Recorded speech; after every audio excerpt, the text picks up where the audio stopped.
Allie Barlow is your average everyday teenager who's in for the ride of her life. How's it going, everyone? This is Miles with Windows Central Gaming, and today I'm stoked to be joined by Dave Proctor, the game director for the upcoming 90s-inspired Xbox and PC adventure title, The Big Con. So Dave, thanks so much for taking some time to sit down and chat with me. I really appreciate it. As a child of the 90s, I'm very much looking forward to diving in and experiencing this nostalgic time capsule. To get us started, what is the Big Con and what can players expect from this experience? All right. I mean, pretty good intro so far, but the Big Con is a adventure game set in the 1990s. You play a young woman con artist. Her name is Allie, and she is hustling her way across the country trying to save her family's video store. I think, maybe the next layer to that is that it is not like the traditional adventure games that you and I both grew up with. I'm a child of the 90s as well.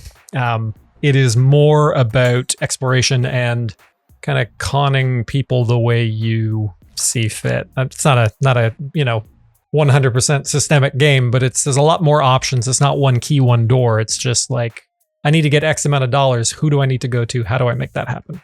So there's a lot of kind of player agency, it sounds like, when you're going through this. Yeah, we are definitely trying to tell a story, but part of that story is the player deciding, what cons they want to do. Beautiful. Love to hear it. So it seems like engaging dialogue and memorable characters are a huge focus of the Big Con. Ultimately, what was your team's goal when crafting this story and creating compelling ways to deliver it to players? The one thing that kept coming back was, if it makes us laugh, it goes in the game. You talk about 90s adventure games. Like, I grew up loving Monkey Island, and it was the first video game that ever made me laugh. And that, I think, is a really, really important thing. And comedy is really, really tough to do in games. But generally creating environments where the player can be surprised and can explore and discover something that's funny and intriguing and weird. That was the kind of space that we wanted people to experience, right? And we wanted it to be colorful. We wanted it to be engaging, and we wanted it to also have this sort of like meaningful story at its heart, so that no matter what you're doing, you're still kind of grounded in Allie's experience and her goals and in her story. That's awesome to hear. I mean, we've only gotten kind of small tidbits of the story from the trailer so far, but yeah, the comedy and the focus on the humor seems apparent, which is great. And like you said, it is difficult to nail comedy in a game. So the Big Con has a distinct, vibrant art style that reminds me of some of my favorite Saturday morning cartoons. Were there any specific shows or games that inspired this stylistic choice?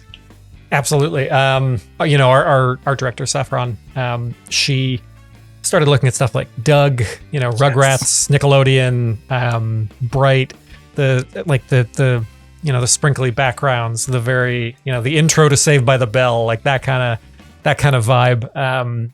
And Toe Jam and Earl was another game, that we looked at a lot. Didn't look at a ton of games for reference, because I like to kind of look outside to other media whenever we take on a new project. I think it brings new ideas into games. I think that's super important. But I mean, you can't not look at Toe Jam and Earl. So there's that as well. Those were like the big ones. Also, comics like Ghost World and stuff that had like really, really big focus on like lines, shading. Like, how do we bring color and a sort of unique look to this? Yeah, I'm glad you mentioned Doug, because that was the first thing that popped into my mind when I first saw this game. And obviously, as a 90s kid, Doug, all-time classic. So I loved Doug growing up. I don't know. I haven't watched it in so long. I just really want to know what I would think of it now as an adult, because I don't know if I would be frustrated with Doug as a character, or if I would, be in his corner championing him.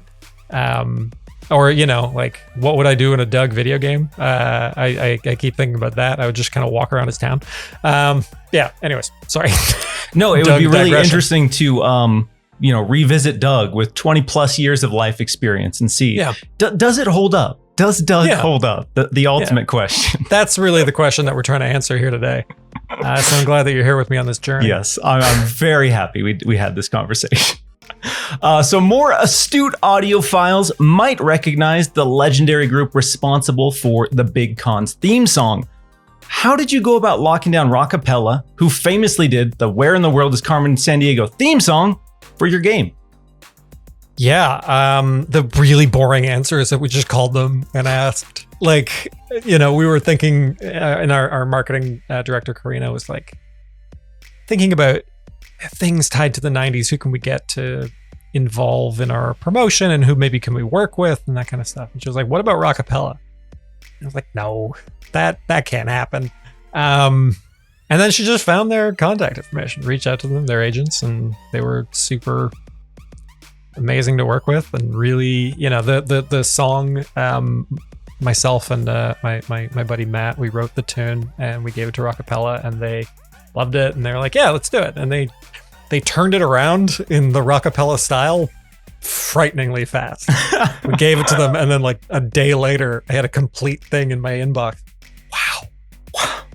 Professionals. It was something else. And like, I still listen to it, and I'm just kind of surprised, it's a hell of a thing.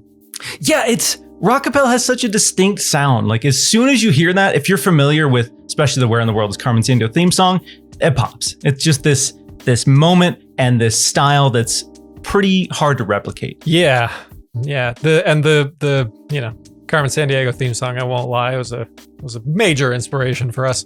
But no, they know what they're doing, and I don't think there's anybody that does it like they do.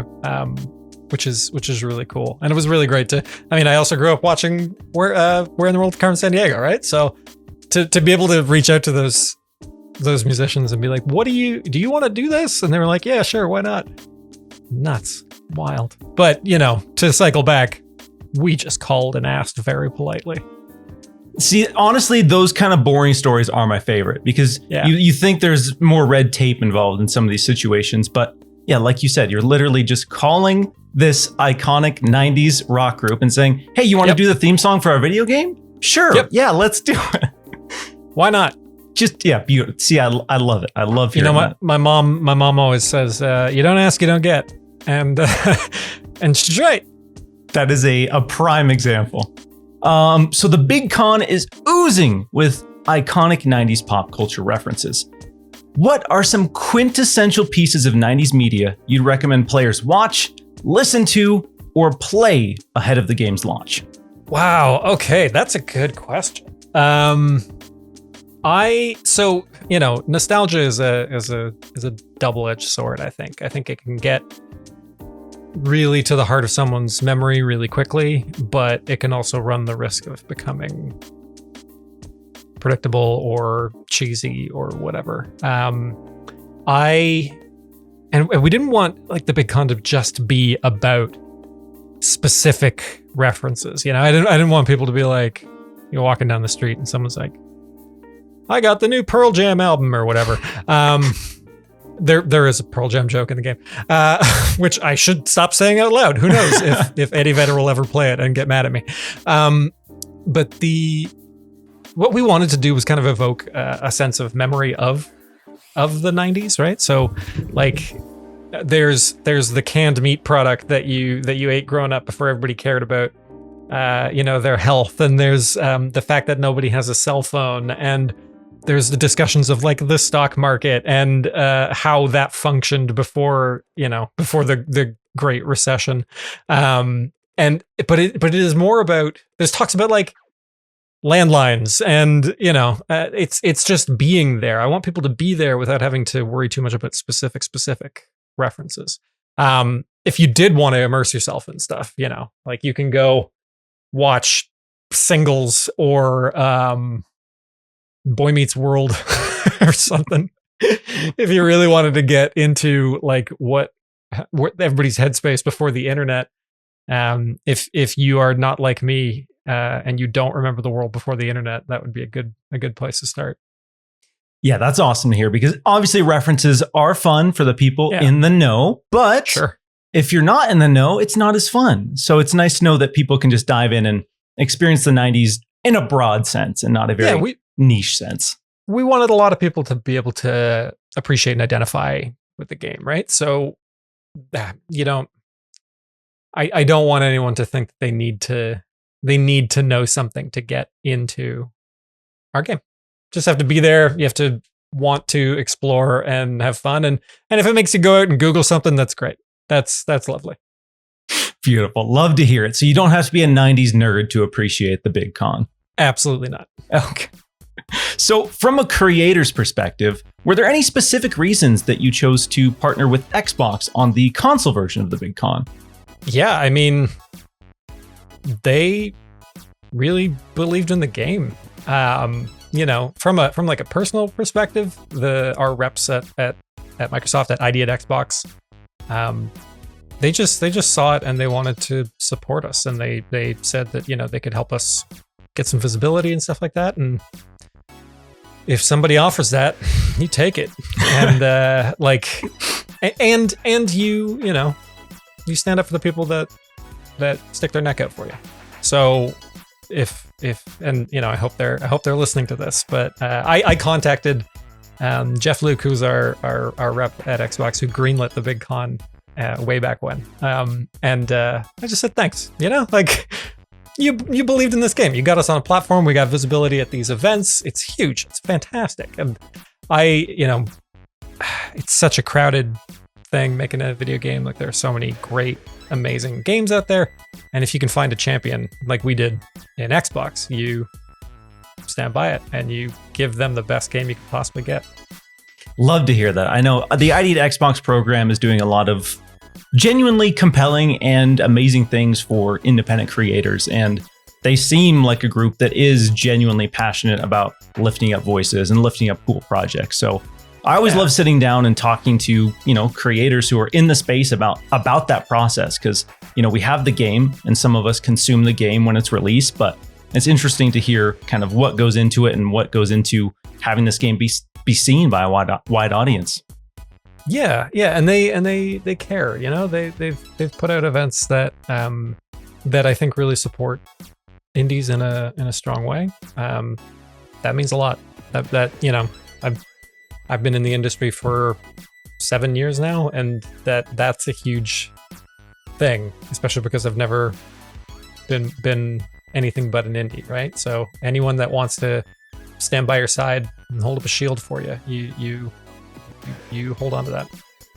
Awesome. So, Dave, before I let you go, what is the one thing you are most excited for players to experience in the big con? I'm trying to slip this into as many interviews as possible because I really want to make sure that it happens. But like, be curious. I'm encouraging all players to mess around, to go off the beaten path. You know, our levels are big, not enormous, and it's not this huge open world systemic, you know, Breath of the Wild thing. It's just, there's a lot more opportunities to engage with little cons here and there that we set up that I think are just the heart and soul of this game. This is great. Like, the story is wonderful. Really proud of the characters that Joel Murray made, and we got to, you know, write the early story together. But there's these little moments throughout the game that I think are just, I don't know, it's the kind of thing that I love in video games. You can be surprised by something. So don't be afraid to make mistakes. Don't be afraid to, like, I promise you, we've made it so that you're not going to screw yourself out of finishing this game. But go and just see what there is there. I'm excited for you to find some of the stuff that we put in there. Awesome. Dave, it was amazing getting a chance to sit down and talk with you about a project you and your team are clearly very passionate about. The game looks absolutely beautiful, and I honestly can't wait to dive into this colorful world. For players looking to experience a nostalgic blast from the past, the Big Con launches on Xbox One, Xbox Series X and S, and PC on August 31st. Thanks so much for watching, everyone, and we'll catch you in the next video.